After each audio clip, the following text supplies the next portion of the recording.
Shalom Aleihim saudara yang dikasihi Tuhan. Selamat datang di channel Ruang Alkitab Bersuara. Saudaraku, beberapa hari lagi kita akan merayakan Natal, hari kelahiran Tuhan kita Yesus. Pernahkah kita bertanya atau mendengar pertanyaan tentang keabsahan tanggal 25 Desember sebagai hari lahir Tuhan Yesus? Banyak perdebatan tentang penentuan tanggal 25 Desember sebagai hari Natal. Tidak sedikit dari kita, umat Tuhan, juga meragukan tanggal 25 Desember. Oleh karena itu, mari kita telusuri dan cari tahu kebenarannya.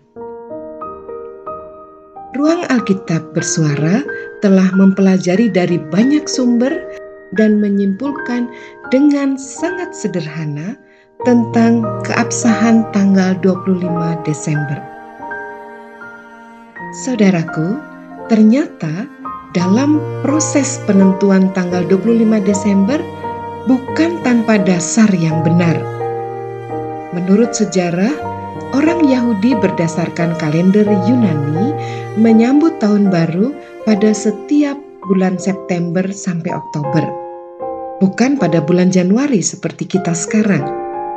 Pada bulan September sampai Oktober ada satu perayaan yang bernama Rosh Hashanah, yang artinya secara harafiah adalah kepala tahun atau tahun baru Yahudi, yang menurut kalender Yahudi jatuh pada bulan Tishri.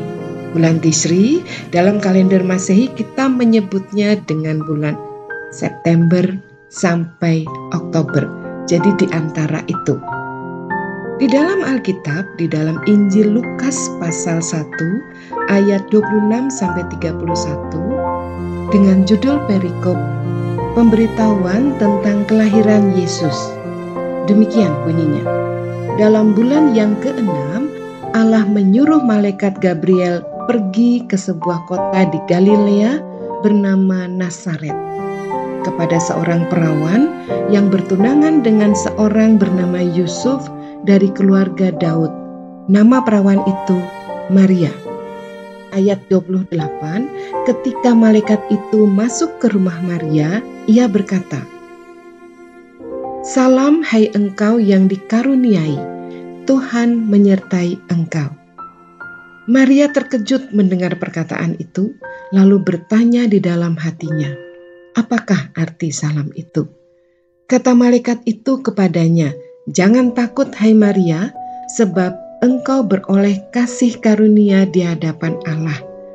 Ayat 31, "Sesungguhnya engkau akan mengandung dan akan melahirkan seorang anak laki-laki, dan hendaklah engkau menamai dia Yesus."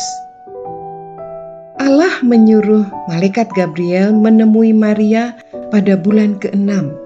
Maka jika bulan pertama atau awal tahun jatuh pada bulan September sampai Oktober, maka 6 bulan setelah bulan September sampai Oktober adalah bulan Maret.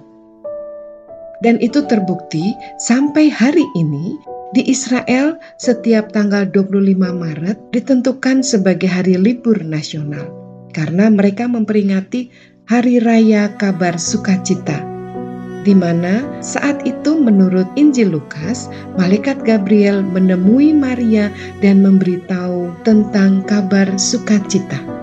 Dan sebagai manusia seutuhnya, Maria pun mengandung selama 9 bulan. Dan 9 bulan setelah bulan Maret adalah bulan Desember. Saudaraku, sampai di sini kita bisa tahu bahwa penentuan bulan Desember adalah sesuai dengan sejarah suci dan Injil Lukas. Lalu bagaimana dengan tanggal 25? 25 Desember? Apakah karena tanggal itu tanggal kelahiran Dewa Matahari yang tidak terkalahkan seperti yang dituduhkan banyak orang?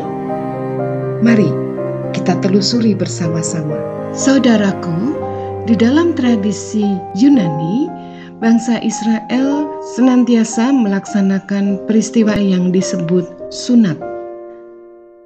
Sunat dilakukan pada setiap anak laki-laki yang baru lahir, dan aturan sunat ditulis di dalam Alkitab. Dapat kita simak di dalam kitab Kejadian pasal 17 ayat 12 dari judul perikop Sunat sebagai tanda perjanjian Allah dengan Abraham. Kita baca dari ayat yang ke-12. Anak yang berumur 8 hari haruslah disunat, yakni setiap laki-laki di antara kamu turun-temurun, baik yang lahir di rumahmu maupun yang dibeli dengan uang dari salah seorang asing tetapi tidak termasuk keluargamu. Dan hal ini juga dikuatkan di dalam kitab Imamat pasal 12 ayat 3, terambil dari judul perikop pentahiran sesudah melahirkan anak. Ayat 3 mengatakan demikian, dan pada hari yang ke-8 haruslah dikerat daging kulit katan anak itu. Saudara, Yesus pun disunat sesuai dengan tradisi di dalam Alkitab, yaitu pada hari ke-8 setelah kelahirannya. Penyunatan Yesus adalah peristiwa dari kehidupan Yesus dari Nazaret. Hal ini dengan sangat jelas ditulis di dalam Injil Lukas pasal 2 ayat 21. Diambil dari judul perikop Yesus disunat dan diserahkan kepada Tuhan. Simeon dan Hana. Ayat 21 dikatakan demikian.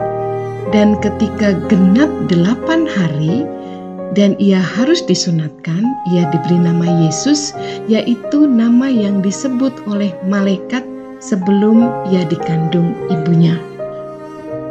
Dalam tradisi Yunani kuno, peristiwa penyunatan Tuhan Yesus dipakai sebagai penentuan tanggal 1 Januari tahun Masehi.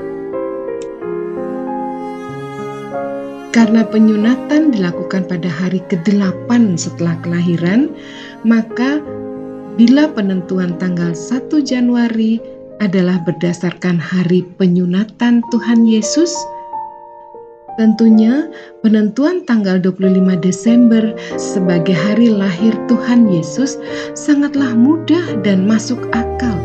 Kita tinggal menghitung mundur dari tanggal 1 Januari. 1 Januari, 31 Desember, 30 Desember, 29 Desember, 28 Desember, 27 Desember, 26 Desember, dan hari ke-8 sebelum 1 Januari adalah tanggal 25 Desember. Saudaraku, terbukti sudah bahwa tanggal 25 Desember adalah tanggal kelahiran Tuhan Yesus. Jadi sebagai El Shaddai, keluarga Allah, pada tanggal 25 Desember kita bersuka cita karena Allah hadir ke dalam dunia ini melalui perawan Maria. Apabila tanggal 25 Desember beberapa ratus tahun kemudian ada kelahiran Dewa Matahari dan diperingati oleh pengikutnya sebagai hari lahir Dewa Matahari, maka itu monggo saja karena kita berbeda keluarga. Bukankah pada tanggal 25 Desember banyak juga orang-orang yang percaya maupun tidak percaya pada Tuhan Yesus lahir pada tanggal itu? Apakah ketika kita merayakan Natal tanggal 25 Desember artinya kita merayakan kelahiran orang itu? Tentu tidak. Demikianlah penjelasan singkat tentang tanggal 25 Desember. Apabila ada di antara saudara yang akan melengkapi atau mengoreksi, silahkan ditulis di kolom komentar. Doa dan salam berkat dari Ruang Alkitab Bersuara untuk saudara sekalian. Selamat Hari Natal 25 Desember 2021 dan selamat menyambut Tahun Baru 1 Januari 2022. Kiranya Berkat Tuhan berlimpah atas saudara semua. Tuhan Yesus memberkati.